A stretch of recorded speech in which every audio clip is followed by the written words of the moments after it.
Hi, this is Janice. We're going to program our Wacom tablet for class.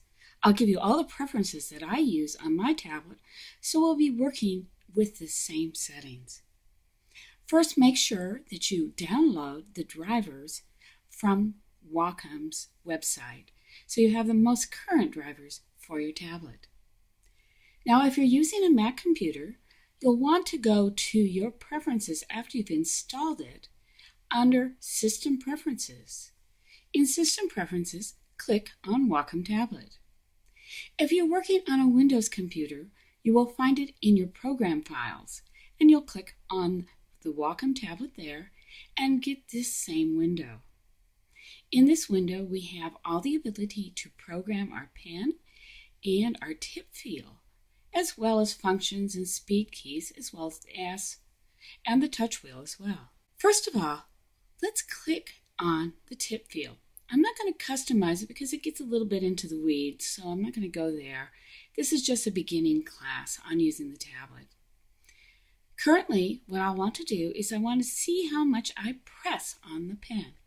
So press the pen and you'll see just how fast that goes. Now, if you press and you can't get to maximum, then you'll want to make it a little softer. If you press and it goes really fast, then you'll want it firmer.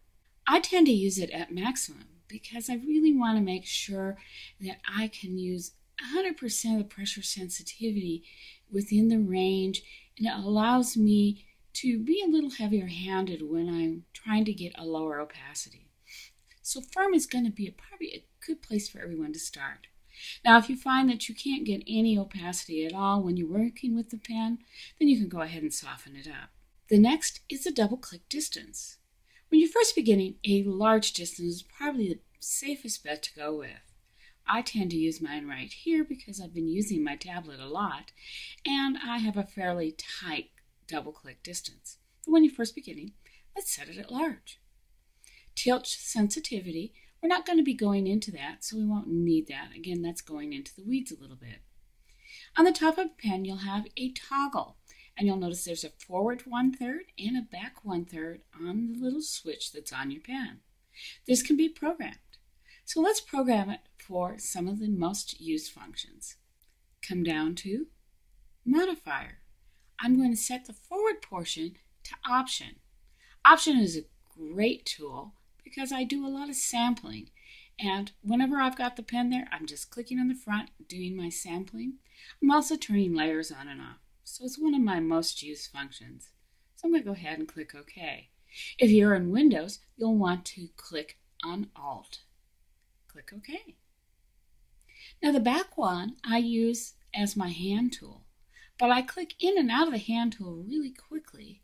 And how I do that instead of clicking on hand and then on brush and back and forth is to use the tool within Photoshop that gives me a temporary hand tool, which is the space bar. So we're going to need to go to Keystroke. On Keystroke, click your spacebar just once. And you'll notice it says space in here. So I'm going to name that space. Whoops. It helps if I spell right. There we go. Click OK. So now the pen is all programmed. I want to point out that up here we can program it for different applications as well as different pens. So if you have a whole bunch of different pens because you have different people using the same computer and the same tablet, you can program each pen to be a little different. And the pens come with different color collars so you can separate them. Also on the applications, you'll notice I'm programming under All instead of just under Photoshop or Lightroom.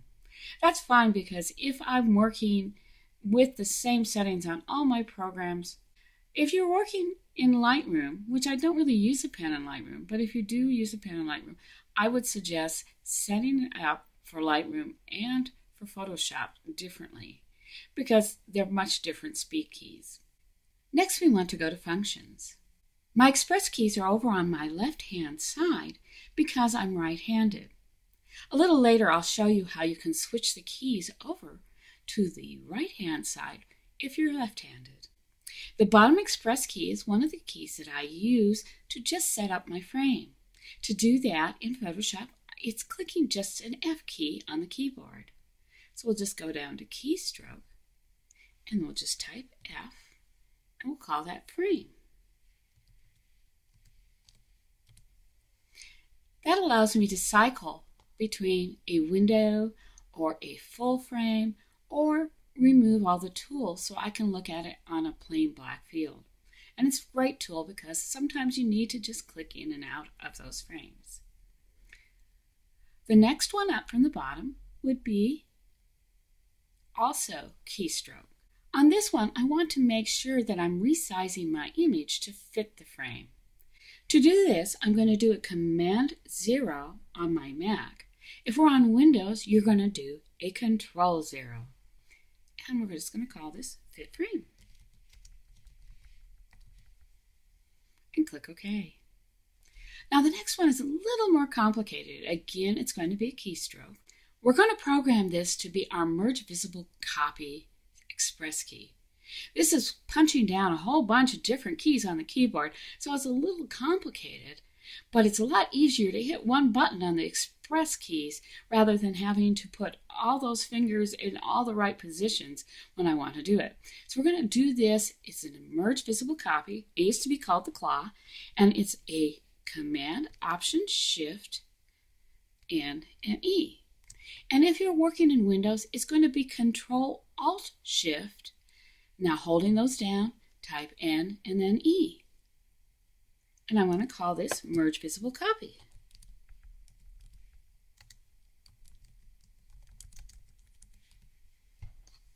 And click OK. So now that has that programmed.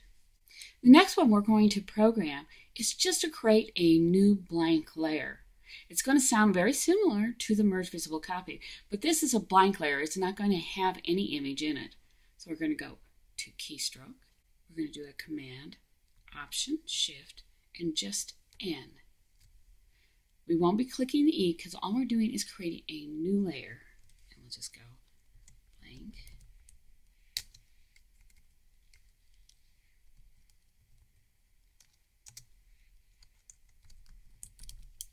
Whoops.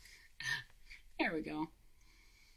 And so that allows us to create a new layer, and it's blank. And whenever we do any cloning or anything else, we always do it on a blank layer. It's much better than doing it on a layer with an image contained within it.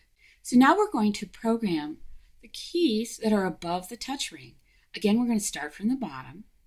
And I'd like to put an undo, but not just a straight undo. I want it to be a step undo.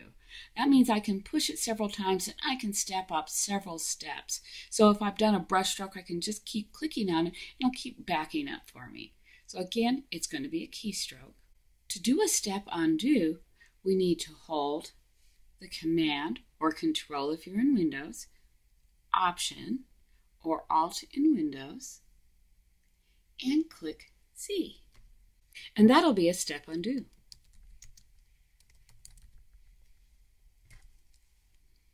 And click OK.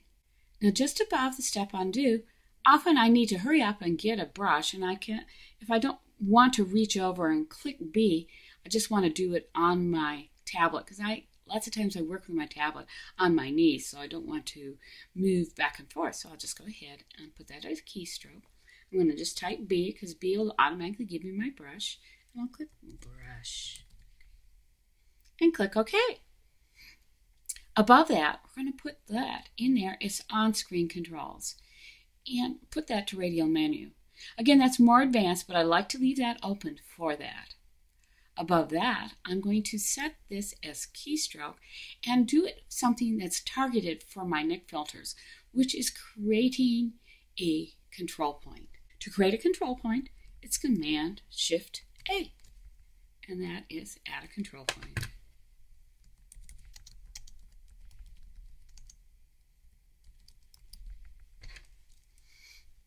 My express keys are what I do most often in Photoshop.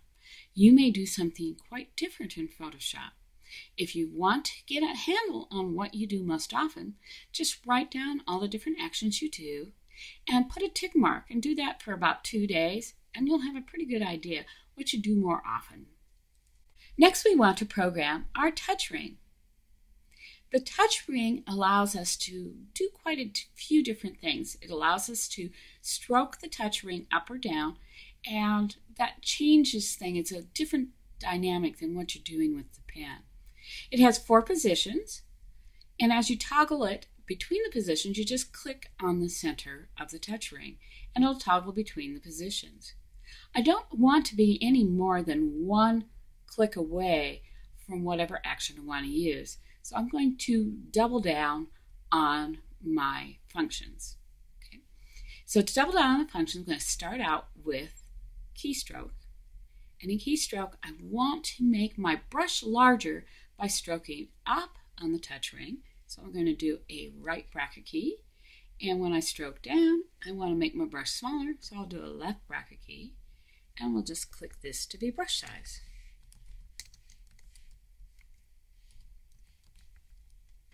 And click OK. I'm going to put this as fast. That way, when I'm toggling it, it isn't dragging on me. It allows me to adjust my brush very quickly. Next one over, we're going to put that at zoom.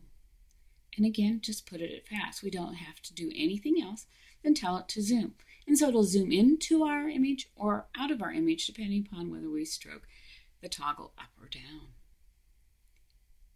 We're going to go to this position, and we're going to reprogram this one.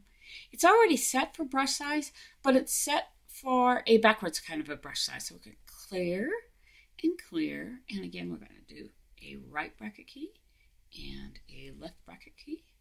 And click OK because it already says brush size. And that's all set. And then set this one at zoom. And again, we're going to put everything at fast. That makes it a little easier for us to work on.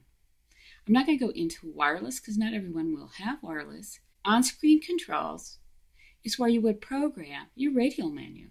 So you can click in your radial menu and tell each position in the radial menu what to do. So these are a little more advanced so that you can have even more functions. So you never have to touch your keyboard again. So everything is all set up for the Wacom tablet. Now all we have to do is set Photoshop up for the Wacom tablet. So let's go ahead and open up Photoshop. Okay. So in Photoshop, we want to set the brush. So go ahead and click on brush, and we're going to come into our brush menu.